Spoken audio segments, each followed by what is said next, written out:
piduna utawi kadosa panutan kawula Ki Hajar Dewantara ing ngarsa asung tuladha ing madya maon karsa tutwuri handayani ing pangangkah kanthi bombong birawane wardaya andadana kulawarga ingkang sakinah mawaddah warahmah Allahumma amin.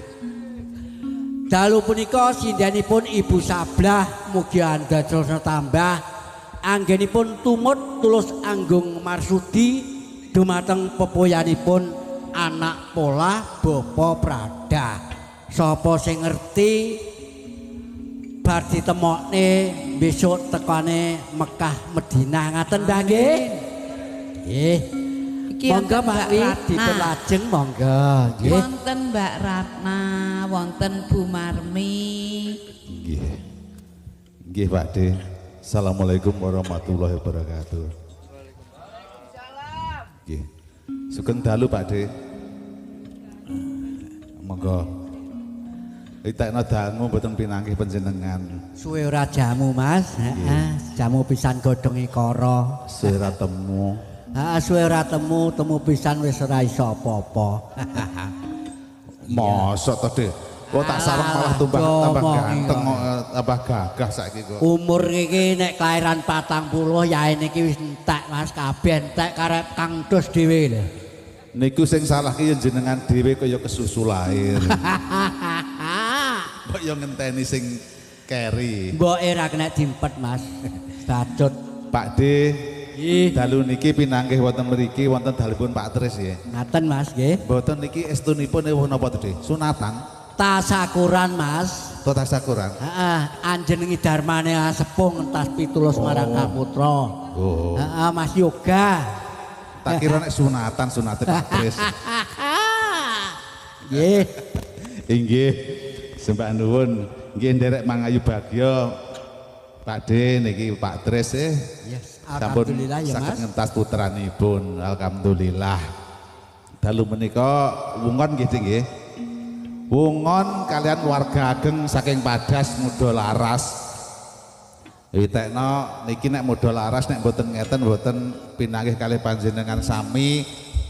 Dalu menika wong ya wonge dhewe Pak Tris ya keluarga Muda Laras ya sak-sake niki derek wungon. Kong nyuwun sewu monggo di kopine dunjuk riyin. Monggo niki kalih ngrantos njenengan. Nggih.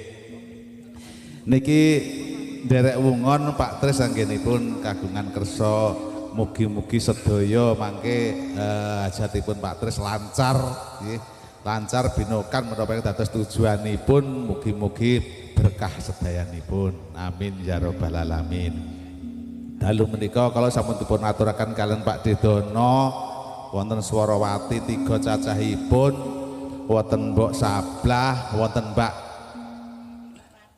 Ratna, wonten Ibu Marmi. Dalu menika ning dalu menika sowan dhateng ngarsa panjenengan sami menika niatipun wungon. Dene resminipun benjing nggih. Benjing insyaallah mulai jam 09.00 benjing ngantos dalu ugi benjing ben nggih. Lanipun resminipun benjing nek dalu menika namung sekedar wungon nggih. Nderek-nderek ndonga ajatipun Pak Tris ing dalu menika. Pramila saking nyuwun pangapunten benjing monggo sareng-sareng derek nyengkuyung ajatipun Pak Tris mugi-mugi lancar sedayanipun. Dene dalu menika monggo niki wungon acaranipun bebas mawon nggih. Monggo menika wonten Muda Laras, wonten ibu-ibu Swarawati kasuwun mangke warga ageng saking lingkungan mriki ingkang wonten mriki monggo wungon sareng syukur-syukur kersa dana swara nembang napa nyanyi nggih. Dalu menika mumpung kesempatan kalian wonge dhewe. Muda Laras sedaya niki yogane panjenengan sawang ya wonge dhewe wong Padas kabeh nggih. Ketoke ya waras kabeh. Wonge seger-seger kabeh. Mulanipun monggo mangke nyuwun panjenengan sami kersa dana swara wonten iki kalih kula bareng-bareng. Kalih ibu-ibu pun bebas pokoknya bener iki mangke syukur wungon ngantos bar nggih. Kula mon sing omahe adoh mangke ngrewangi jenengan tosbar nek jenengan matur riyen kaya sajake kaya ora penak. Nggih, mengke nek nyuwun napa-napa diparingi Bapak Ibu. Nggih, pun to. Mpun malih kok namung nyuwun nyawer nggih oleh. Nggih to, Bu? Lah nggih. Alah kleresan alhamdulillah. Oh ngoten nggih. Nggih, kersane barokah. Nah nek nyuwun tok biasane kira rada sungkan nyawer ora. Nggih. Sauntawis Gojek nggih. Kalau monggo kalian ngerantos bapak-bapak ingkang sampun ngopi, menawi sampun mangke panglipur badhe dipun lajengaken kula ngrantos panyuwunan saking panjenengan sami nggih. Napa kersanipun mangke syukur kersa nyarirani piyambak monggo nyuwun nggih insyaallah mangke menawi saged dipun ladosi wonten mriki nggih. Menika napa ingkang badhe kapiatur Pak Gito? KT nggih. Sabar, wah sabar kula niku diaturi kok. Aja meneh kok namung ngeten iki to. Kula ora dijak ya sabar kok. Nggih. Mangke badhe katur panjenengan sami KT. Sepisan malih nyuwun panjenengan sami mbok bilih wonten panyuwunan nggih. Monggo ngersakaken lelagon monggo nyekar piyambak ten mriki nggih monggo nggih. Napa mawon pokokipun panjenengan kersa ten mriki mangke bareng-bareng. Ampun sah rikuh-rikuh repot-repot niki wonge dhewe kabeh. Tur niki mangke panjenengan sami menawi kersa ten mriki niki wonten nggih. Wonten panjenengan badhe dipun syuting nggih. Dipun syuting mangke saged medal wonten YouTube nggih panjenengan saged mirsani piyambak-piyambak kantos medal nggih saged. Milanipun ten mriki makarya sami kalian panjenenganipun YouTuber ingkang andal nggih. Wonten R channel nggih. RTV wonten. Oh nggih, wayang kuno wonten. Gemang Seno TV komplit nggih, komplit sangat pokoknya. Pun mangke gantos medal panjenengan saged mirsani wonten YouTube wonten HP-ne dhewe-dhewe sak wayah-wayah. Milanipun dalu menika monggo panjenengan nderek nyengkuyung, monggo nyanyi ten mriki, nyumbang dana swara ten mriki. Pokokipun bebas wonge dhewe. Nggih. Babile sampun siaga bapak-bapak monggo KT katur panjenengan sami. Monggo Pak Gito. Nggih, buka celuk.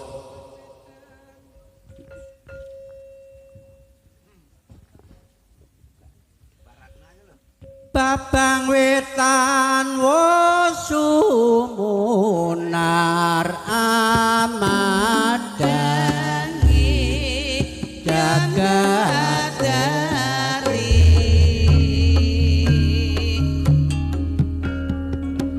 lintang-lintang ngabeki jalan iti pateng glebyan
Mbak Sri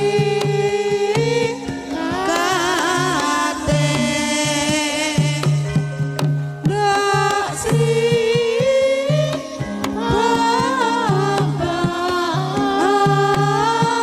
Mbak Sri kate Kanca ayo kanca sing prayekno sing prasaja Jenjang nusa bangsa adalah jeneng Jawa Kanca ayo kanca sing prayekno sing prasaja Jenjang nusa bangsa adalah seni Jawa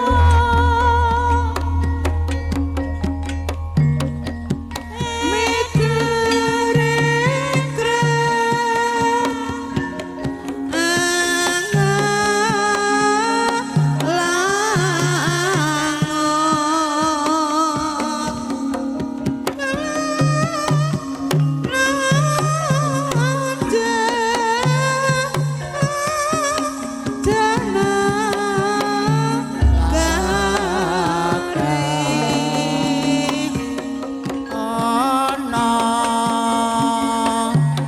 mano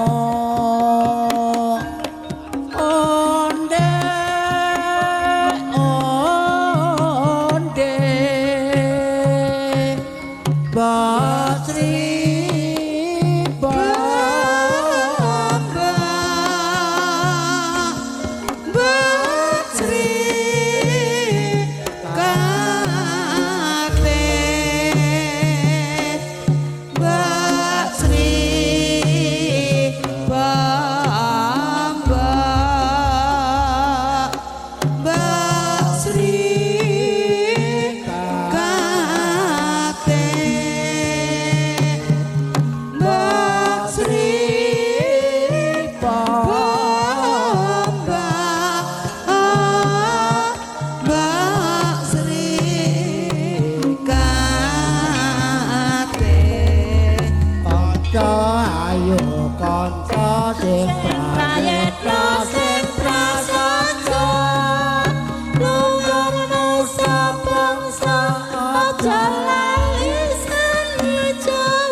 Wangan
Yuk.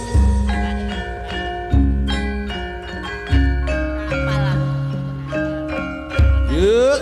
Ya. Kaya piye kandrong mangu-mangu Lintang sekuciwa kesmata papane Rina wangi among mikiranna aduh lae mong rika sadake muga-muga adet bisa nangremake ya ase ya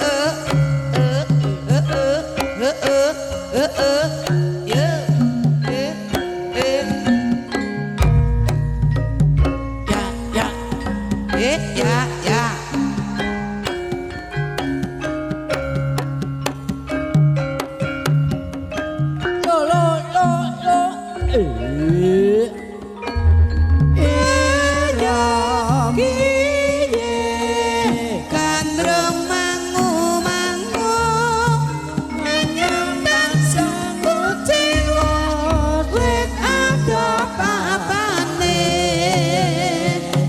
Rina wangi enyang Memikirana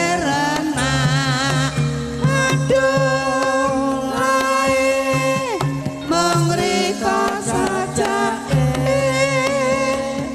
Moga-moga bisa nangremake Ya.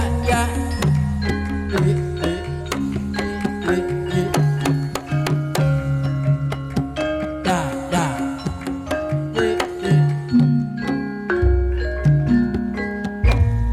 Piro piye kandrong mangu-mangu enyang tansah kuciwa wit ada papane Rina wangi enyang memikirana aduh lae mong rika sajake muga-muga adek bisa nangremake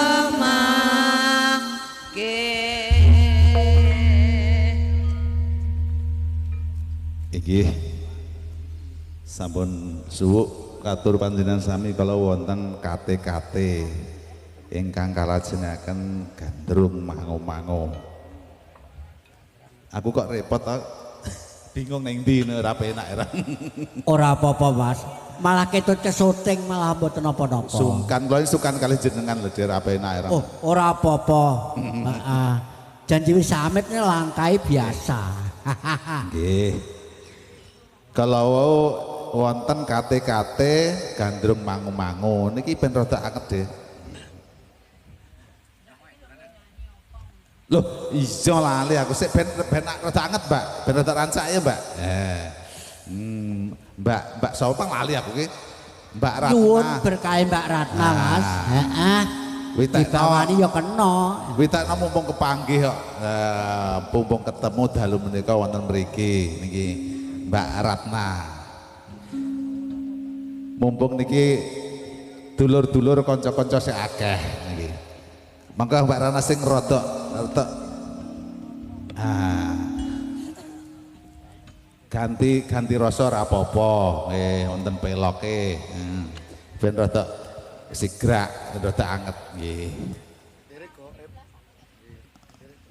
Nah, monggo napa Mbak Ratna? Manut. Langsung segera. Monggo napa? Daun sari. Dibawane mboten napa-napa. Monggo panjenengan to, ya mboten. Monggo Pak De, bawa Pak De.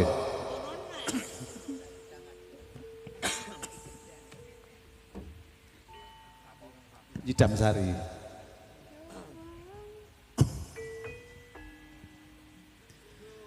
dawa ngayu nggih mintakno ora tau nyebut wong ayu kok bebojane ngati Wonten dawuh Kacang Mas. nah Kakang Mas mosok Kacang Mas sakmene gedene kaya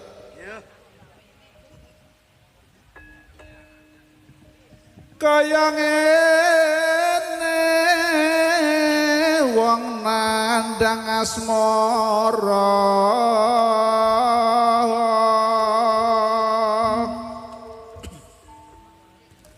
apa ta awakku dhewe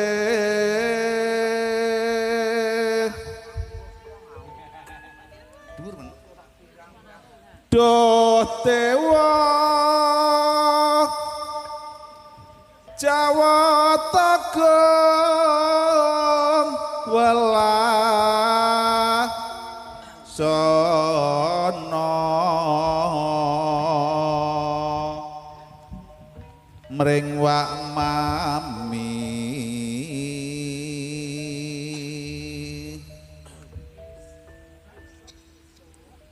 besok kapan katekan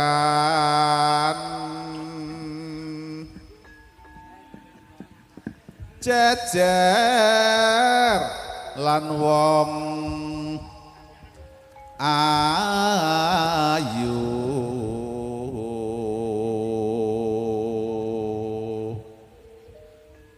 lah wong niku wau jeneng kudune YouTuber Mas Wawan iki sing endak bawa jane. Apa bar iki engko Mas Wawan iki? Heeh. Awi takno deke sing bendina awar biduan.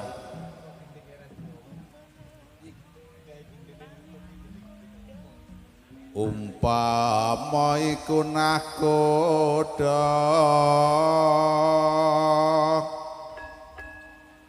tanpa perahu sasat syarah ing jalatri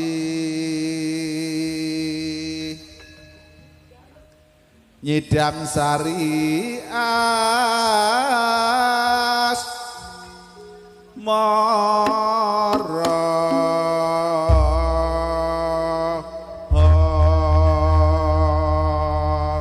monggo nyidam sari Mbak Ratna monggo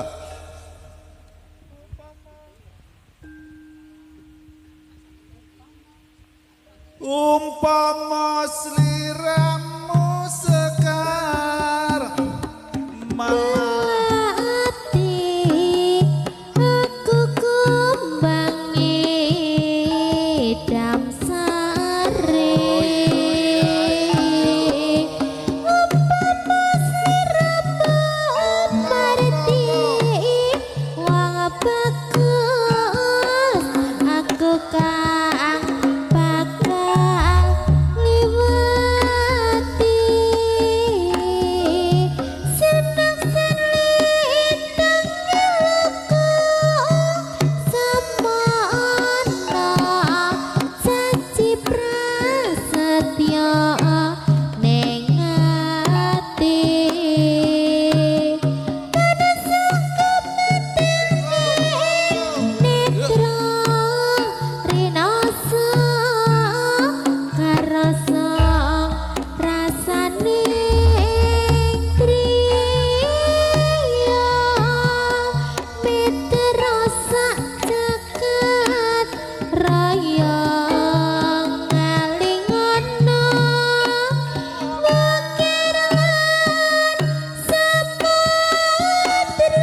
wong bagus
ngono lho. CHE ngoten nggih. Ben rada anget.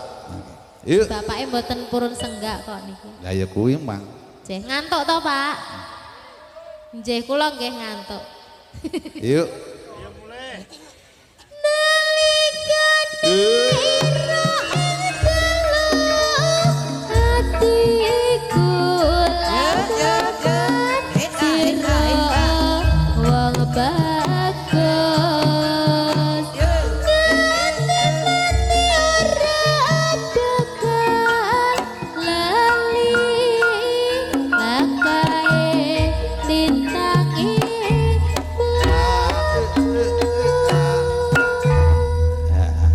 Kepenaan katanya. Niki ben rada anget nggih. Witekno ya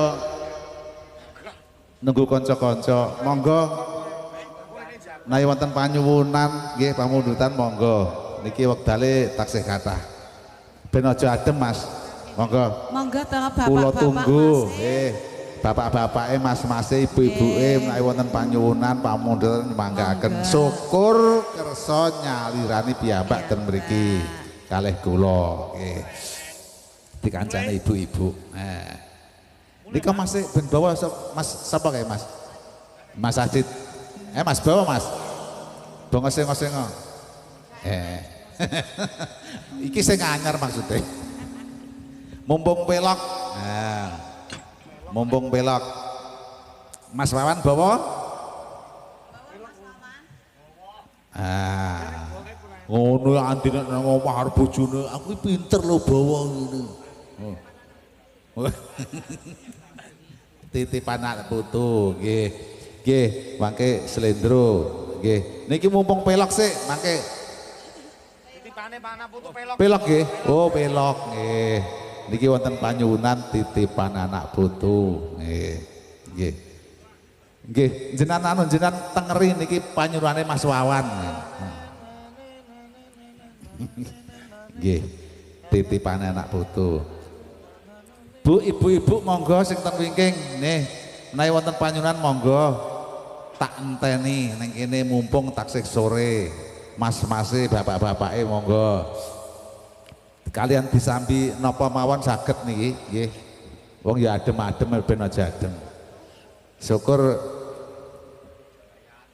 nyari ranten mriki nyanyi ten mriki napa joget ten mriki monggo. Niki papane ya jembar. Nggih. Wonten titipane anak putu, mbok pilih sampun semadya monggo. Nggih. Wonten nggih. Pak Bonange nggih wonten kok.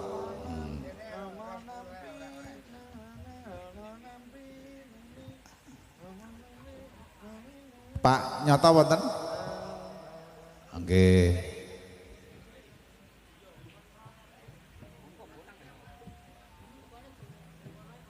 Bokone Bunang. Nggih. Mbok pilih sampun sadaya monggo.